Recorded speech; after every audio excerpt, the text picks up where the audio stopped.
As a dissident living in an authoritarian country who doesn't dare to show my face on YouTube, I am very happy to see a dictator being arrested, at least from the perspective of the outcome.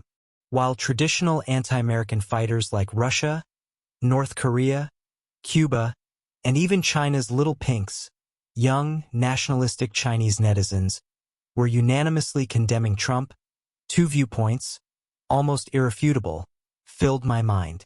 When the legal system systematically protects evildoers, obeying the law itself becomes an immoral act.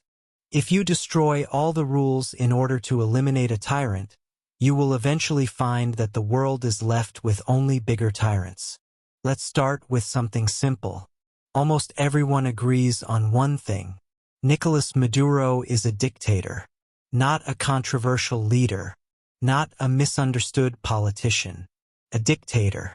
He stayed in power through manipulated elections. He weaponized the state against political opponents.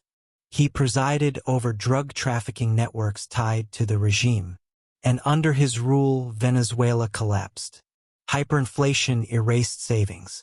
Hospitals stopped functioning. Millions fled the country. So when the U.S. military crossed borders and arrested him, many Venezuelans celebrated. That reaction is real, and it matters. But here's where the agreement ends. Because the moment you move from who Maduro is to how he was removed, everything falls apart. Tension 1. Procedural justice versus substantive justice. Was the arrest legal? Under international law, almost certainly not. Was it just? That's much harder to answer. Procedural justice tells us that rules matter more than outcomes. That if the process is violated, the result is poisoned, even if the person removed is evil. Substantive justice asks a different question. Did this action reduce suffering? Did it remove a source of massive harm? And here's the problem. For years, the procedure worked perfectly, and nothing changed. Maduro remained in power precisely because international procedures protected him. Recognized government, sovereign immunity, endless resolutions with no enforcement. So we're forced into an uncomfortable thought.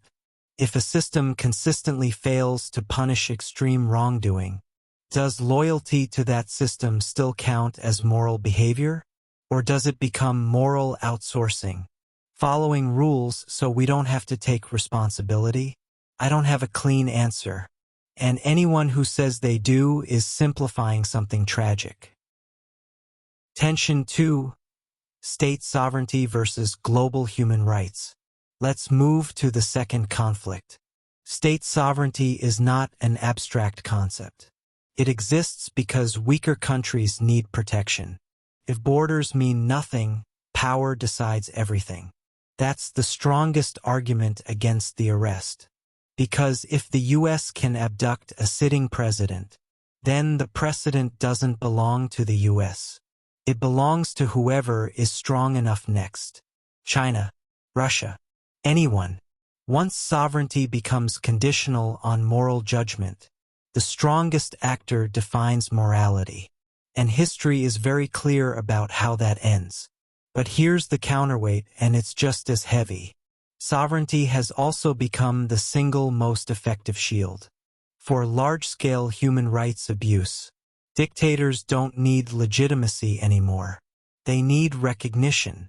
And once recognized, they can starve, imprison, or destroy their population behind a legal firewall called non-interference. So we're stuck with another impossible question. Is sovereignty a sacred principle, or a privilege that should be revoked? When it becomes a weapon against the population. If you answer too confidently either way, you miss half the danger. Tension 3. International order versus justice itself. This brings us to the United Nations. Here's an uncomfortable truth. The UN was never built to deliver justice. It was built to prevent great power war. Order first, justice later if ever. That's why vetoes exist. That's why dictators vote. That's why arrest warrants go unenforced. The system values stability over morality. And for decades, that trade-off worked barely. But technology has changed the equation.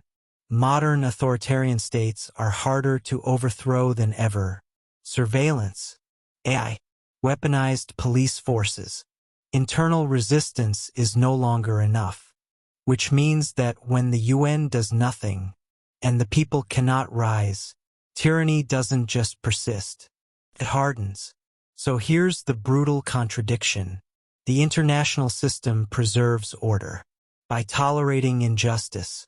But that same tolerance eventually makes order meaningless. A thought experiment that won't let us escape. Imagine this. There is a bomb hidden in a city. Millions will die. You have the person who knows where it is. They refuse to talk. Do you break the rules? Do you torture? Do you threaten innocent people? If you say yes, you saved lives and destroyed moral boundaries.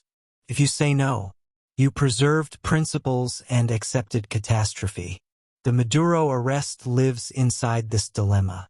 Anyone pretending otherwise is avoiding the question. Why this case feels different and still terrifies me. Yes, Maduro is guilty of immense harm.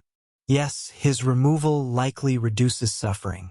And yes, the international system failed to stop him. But here's what I cannot ignore.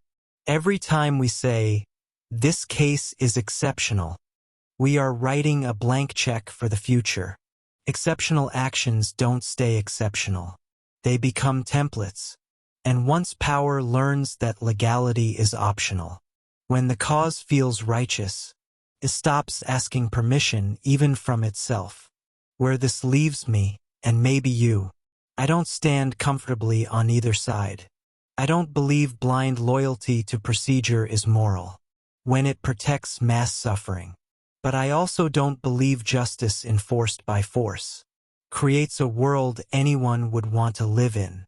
If you celebrate this arrest without unease, you may be surrendering the idea of limits. If you condemn it without hesitation, you may be defending a system that no longer defends people. The most honest position might be the most uncomfortable one, that this action may have been both morally understandable and structurally dangerous. And if that contradiction bothers you, good, because a world where justice and law no longer align is not a solved problem. It's a warning. I'm Lino. See you in the next video.